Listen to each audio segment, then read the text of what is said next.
আজ আমরা হারালাম বলিউড ও টলিউডের জনপ্রিয় এক অভিনেতাকে।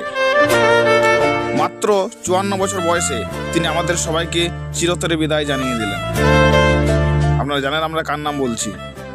তিনি হচ্ছেন মুকুল দেব, বিখ্যাত খলনায়ক। মুকুল দেব ছিলেন একজন প্রতিভাবান অভিনেতা, যিনি হিন্দি, পাঞ্জাবি ও বাংলা ছবিতে নিজের অভিনয় দক্ষতা দিয়ে দর্শকের মন জয় করেছিলেন। তিনি জিতের সঙ্গে অভিনয় করেছিলেন বাংলা চলচ্চিত্রেও, যে এখনও মানুষের মনে গেঁথে আছে। তার মৃত্যুতে হঠাৎ বিনোদনের জগতে নেমে আসে শোকের ছায়া। আপনারা দেখছেন বাবাই এগ্রিকালচার অ্যান্ড মোটিভেশনের ইউটিউব পেজ এবং আপনাদের সঙ্গে আমি বাবাই। তাহলে চলুন জেনে নেওয়া যাক মুকুল দেবের সম্পর্কে কিছু অজানা তথ্য। তিনি ছিলেন একজন ভারতীয় চলচ্চিত্র ও টেলিভিশনের অভিনেতা, যিনি হিন্দি, পাঞ্জাবি, বাংলা, মালয়ালম, কন্নড় ও তেলেগু ভাষার চলচ্চিত্রে অভিনয় করেছেন।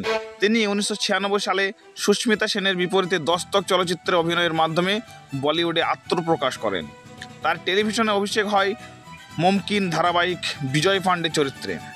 মুকুল দেবের উল্লেখযোগ্য চলচ্চিত্রগুলির মধ্যে রয়েছে কেলা ওয়াজব, আরও বিভিন্ন রয়েছে, রাজকুমার আছে, অফ সর্দার আছে, আমলা পাগলা দিওয়ানা আছে। তিনি আমলা পাগলা দিওয়ানা চলচ্চিত্রে জন্য 7ম অমরিশ পুরী পুরস্কার লাভ করেন। তিনি ফিয়ার ফ্যাক্ট ইন্ডিয়ার প্রথম সিজনের সঞ্চালক হিসেবেও কাজ করেন। বাংলা চলচ্চিত্রে তার অভিষেক ঘটে 2012 সালে মুক্তিপ্রাপ্ত আওয়ার চলচ্চিত্রের মাধ্যমে, যেখানে তিনি নেতিবাচক চরিত্রে অভিনয় করেছেন, মানে খলনায়ক। এই চলচ্চিত্রটি বক্স অফিসে সফলতা অর্জন করে এবং বাংলা চলচ্চিত্রে তার পরিচিতি বৃদ্ধি পায়। অভিনয়ের পাশাপাশি মুকুল দেব ছিলেন একজন প্রশিক্ষিত পাইলট। তিনি ইন্দিরা গান্ধী রাষ্ট্রীয় উড়ান একাডেমি থেকে বিমান চালনার প্রশিক্ষণ গ্রহণ করেন এবং প্রায় 1 দশক পাইলট হিসেবে কাজ করেন তিনি। মুকুল দেবের জন্ম দিল্লিতে একটি পাঞ্জাবি পরিবারে হয়। তার পিতা হরিদেব কৌশল দিল্লি পুলিশের সহকারী কমিশনার ছিলেন এবং 2019 সালে 91 বছরের বয়সে মৃত্যুবরণ করেছিলেন তার বাবা। তার বড় ভাই রাহুল দেব একজন জনপ্রিয় অভিনেতা ও মডেল।